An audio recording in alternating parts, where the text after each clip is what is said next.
My name is Wees Tucker. I'm 38 years old and I'm the superintendent of a six-story walk-up on Cypress Street. The kind of building where the radiators knock all winter and somebody's always locked out. I live in the basement unit rent-free, which is most of what they pay me. I fix what breaks. Boilers, drains, the front door buzzer that's been dying for a year. I'm good with my hands because hands were the only thing nobody could take away from me. I learned to fix things in a group home when I was 13, and I've been fixing things ever since in one place or another alone. I should tell you how I grew up because the rest of this won't make sense otherwise. I came up in the system.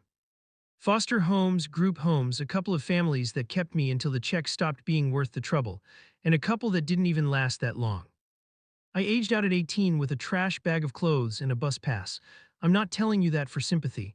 I'm telling you so you understand what I believed about myself by the time I was 38. I believed I was the kind of man who doesn't get a family.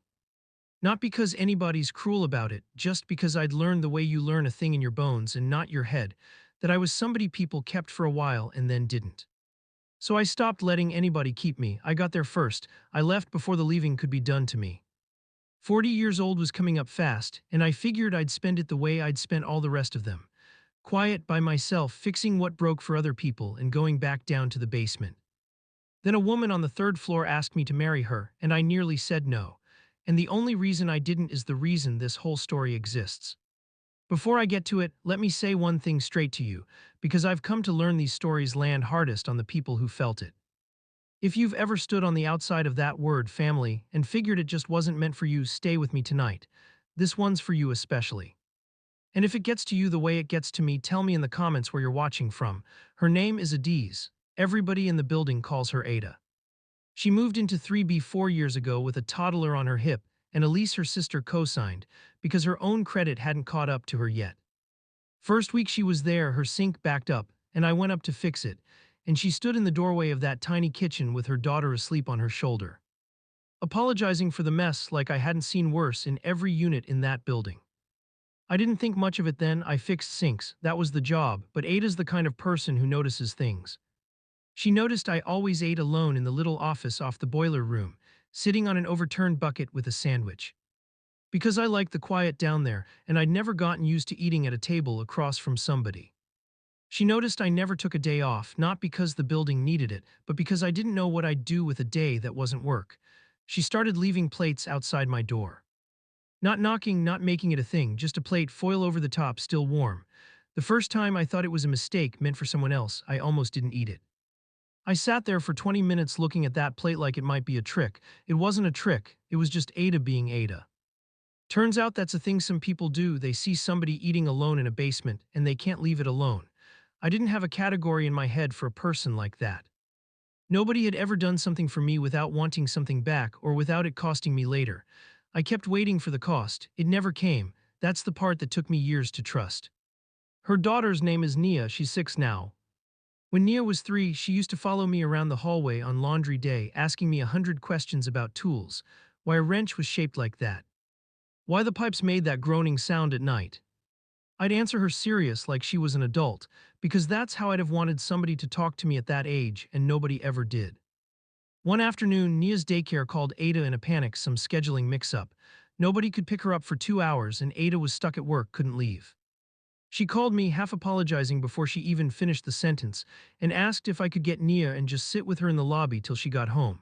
I said yes before I'd even thought about it. That surprised me. I'm not a man who says yes fast. I've spent my whole life saying no fast before anybody could say it to me first. I picked Nia up. She held my hand the whole walk back, chattering about a caterpillar she'd found on the playground, and I remember standing in that lobby with her small hand in mine, feeling something crack open in my chest that I didn't have a name for. Nobody had ever handed me a child and trusted me not to break her. Nobody had ever trusted me with anything soft. That was the day, if I'm honest. That was the day something in me started to turn, even though it took 2 more years for me to understand it. Here's the thing about growing up the way I did. You learn to read a room for the exit. Every placement, I'd map the door before I unpacked my bag, because I always knew, some part of me always knew, that I'd be using it again. You don't grow out of that just because you're grown. You carry the exit map with you into every room for the rest of your life, even the rooms where nobody's asking you to leave. I carried it into the basement on Cypress Street.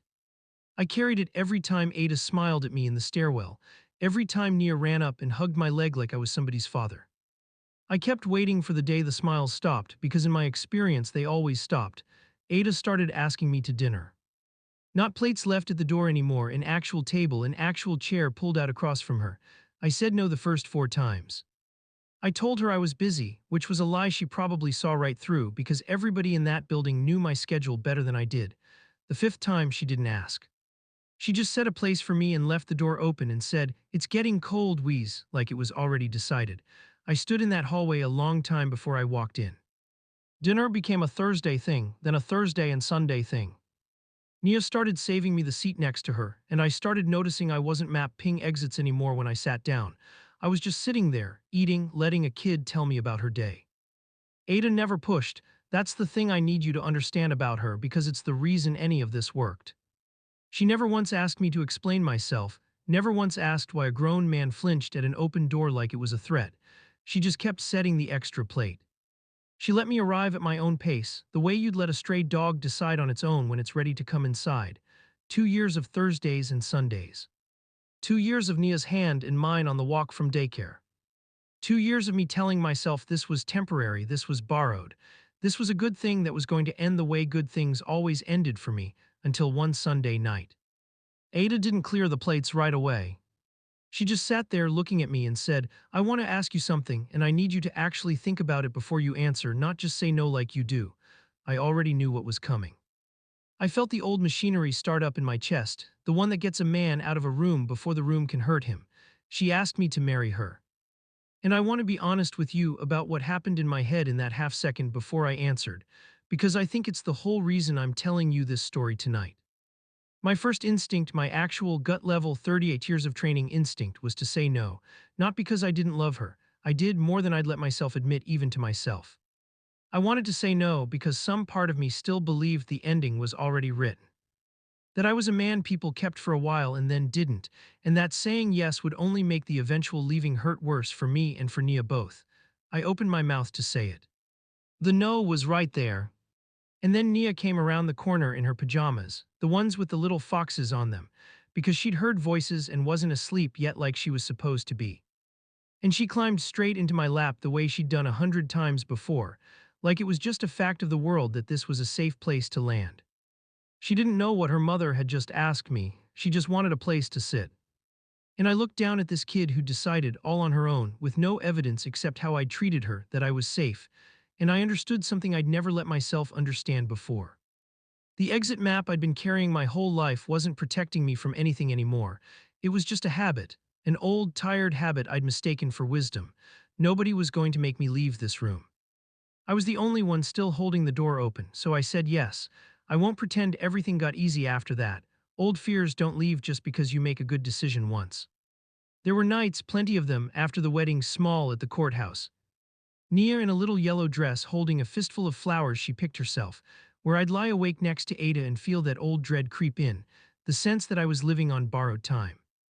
That the check was going to stop being worth the trouble the way it always had before. But here's what I've learned in the 2 years since. The dread doesn't get to vote anymore. I feel it, I let it pass through, and then I get up in the morning and I make Nia's lunch and I walk her to school, and I come home to a woman who has never once, not one single time, made me feel like I was a temporary arrangement. And slowly, slower than I'd like to admit, the dread has gotten quieter. It doesn't run the show, it's just weather now, not the whole climate. I still fix things for a living. Boilers, drains, buzzers, but I go upstairs now instead of down. Nia calls me dad, which took me a long time to let her do because I kept telling her she didn't have to, and she kept telling me she wanted to. Until I finally understood that a kid's love isn't something you have to earn back from some old debt. It's just given free and clear, the way it should have been given to me once a long time ago by somebody who wasn't there to give it.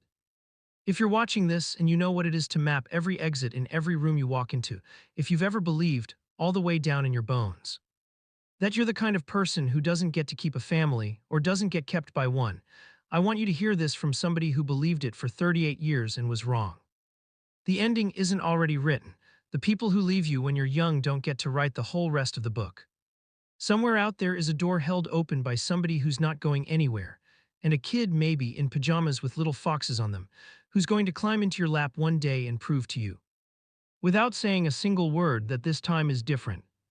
You just have to stay in the room long enough to find out. If this one got to you, tell me where you're watching from tonight. And if you know somebody who's still standing outside that word family, convinced it wasn't built for them, send them this one. Sometimes that's all it takes. Somebody else's story landing at the right time to remind you that yours isn't finished yet either.